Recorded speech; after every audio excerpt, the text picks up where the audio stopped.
27 साल बाद team India को बहुत ही भारी हार मिली है श्रीलंका के खिलाफ। मैं आपको बता दूं कि जो थर्ड ओडीआई हुआ है उसमें 110 रन से जो है हारी है टीम इंडिया। साथ के साथ ये जानना भी बहुत ज़रूरी है कि इससे पहले 1997 में जो ओडीआई सीरीज़ हुई थी वहाँ पर टीम इंडिया हारी थी। कुल मिला के हो जाते हैं 27 साल। अब ऐसे में आईसीसी की जो चैंपियंस ट्रॉफी है उसको लेकर बहुत सारे सवाल खड़े हो जाते हैं, जिसका हम जवाब ढूंढने की कोशिश करेंगे। जिसमें सबसे बड़ा सवाल ये है कि केएल राहुल वर्सेस ऋषभ पंत कौन बेटर है, क्योंकि चल तो दोनों ही नहीं रहे हैं।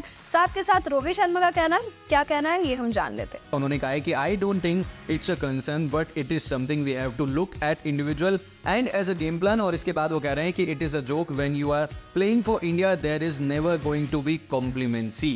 और अगर हम आगे बढ़ते हैं तो वो ये भी कह रहे हैं कि when I am captain there is no chance of complacency but you have to give credit to good cricket. These things happens in a series. Lost is not the end of the world. और reactions की अगर हम बात करें तो जुनैद खान का कहना है team India's bowling is zero without Jasprit Bumrah. कुछ लोग कह रहे हैं कि लौट आओ द्रविड़ सर, अब मजाक नहीं रहा। वहीं आगे बढ़ते हैं तो शुक्र है क्रिकेट में वेट का कोई लफड़ा नहीं होता। हाल ही में जो इंसिडेंट हुआ है ओलंपिक्स में, जिसको लेके जो है रोहित शर्मा पे ये ताना कसा जा रहा है।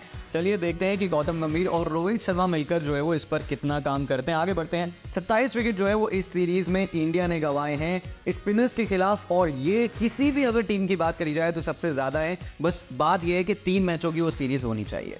तो चैंपियंस ट्रॉफी से पहले जो है वो 5 सवाल बनते हैं जिनका जवाब ढूंढना बहुत ज़्यादा ज़रूरी हो जाता है। पहला सवाल तो ये है कि केएल राहुल और ऋषभ पंत इनमें से कौन जो है वो बतौर विकेट कीपर चैंपियंस ट्रॉफी में खेलता हुआ नजर आएगा। उम्मीद तो यही है कि जो भी होगा वो एक ही होगा इन दोनों में से। मैं आपको बता दूं कि फर्स्ट चॉइस जो है ओडीआईज में रहते हैं केएल राहुल, क्योंकि कीपिंग एंड बैट्समैन दोनों ही हैं ये। और साथ के साथ मैं आपको बता दूं कि जनवरी 2024 से यही जो है पहली प्रेफरेंस रही है। राहुल द्रविड़ ने हमेशा इन्हीं की तारीफ करी है। इवन ईशान किशन जिनके स्टैट्स ज़्यादा अच्छे थे और केएल राहुल के मुकाबले, प्रेफरेंस केएल राहुल को ही उनके ऊपर मिली थी।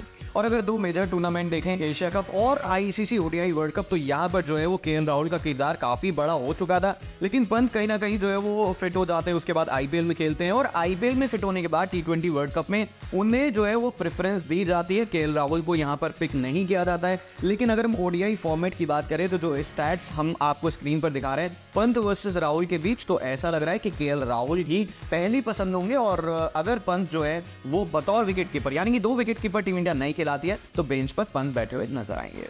देखिए अभी बिल्कुल ऐसा ही लग रहा है कि ऋषभ पंत को थोड़ा वेट करना पड़ सकता है। अगले सवाल की ओर बढ़ते हैं।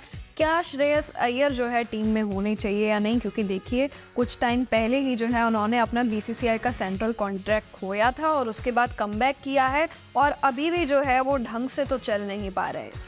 तो जो आपने सवाल किया है वो लाजमी सा सवाल है, क्योंकि श्रेयस अय्यर की जहाँ तक बात है ओडीआई वर्ल्ड कप में बहुत अच्छा परफॉर्मेंस रहता है। उसके बाद आईपीएल जब आता है तो केकेआर को एक बार फिर से चैंपियन बना देते हैं। फिर अब जब ओडीआई सीरीज होती है तो गौतम गंभीर कोच बनते हैं और श्रेयस अय्यर को ले लेते हैं। लेकिन सबसे ज़रूरी बात यही है कि श्रेयस अय्यर अगर लगातार रन बनाते तो ही टीम में रहेंगे, वरना अगर 2 विकेट कीपर खिला लेती है टीम इंडिया तो या तो पंत या फिर केएल राहुल उनकी जगह ले सकते। अगले सवाल की ओर अगर हम बढ़ते हैं तो अक्षर पटेल ओवर रविंद्र जडेजा, क्या ये जायज है? एक बार हम इन दोनों का ही ओडीआई कंपैरिजन करके देखते हैं।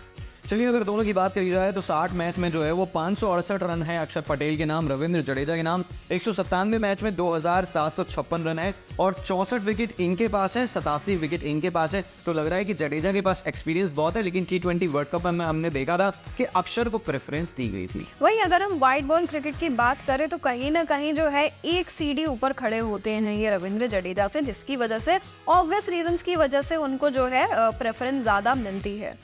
चलिए आगे बढ़ते हैं। अगर हार्दिक पांड्या की बात करी जाए तो वो फिट अगर होते हैं, अपने प्राइम में होते हैं, तो उनसे अच्छा ऑलराउंडर कोई नहीं है। टी20 वर्ल्ड कप में हम लोग देख चुके हैं। तो क्या लग रहा है कि ऑलराउंडर्स की इस लिस्ट में हार्दिक ही पहली चॉइस होंगे? देखिए होने तो चाहिए, लेकिन टीम में जो है और भी ऐसे प्लेयर्स आ चुके हैं जो कहीं ना कहीं ऑलराउंडर की रेस में भागते हुए हमें नजर आ सकते हैं। शिवम दुबे, रियान पराग, ये ऐसे हैं कि शायद अगर हार्दिक पांड्या कहीं पे नहीं चल पाए तो इनको प्रेफरेंस मिल जाएगी। हार्दिक पांड्या का जो टाइम है वापस वैसा ही शुरू हो जाएगा। चलिए और लास्ट जो है वो डिबेट यही चल रही है कि कौन जो है वो बतौर पेसर खेलेगा। मोहम्मद शमी वापसी कर रहे हैं, कमबैक कर रहे हैं। बुमराह हमेशा पहली पसंद होते हैं, और अर्शदीप ने भी दिखाया है कि वो भी टीम में खेल सकते हैं। बाकी सिराज, खलील गिल और बहुत सारे ऐसे फास्ट बॉलर हैं जिन्हें बैठना पड़ सकता है। तो आपको क्या लगता है कि कौन सा खिलाड़ी जो हमने आपको बताया है फिट बैठता है टीम में, आप कमेंट करके बता सकते हैं।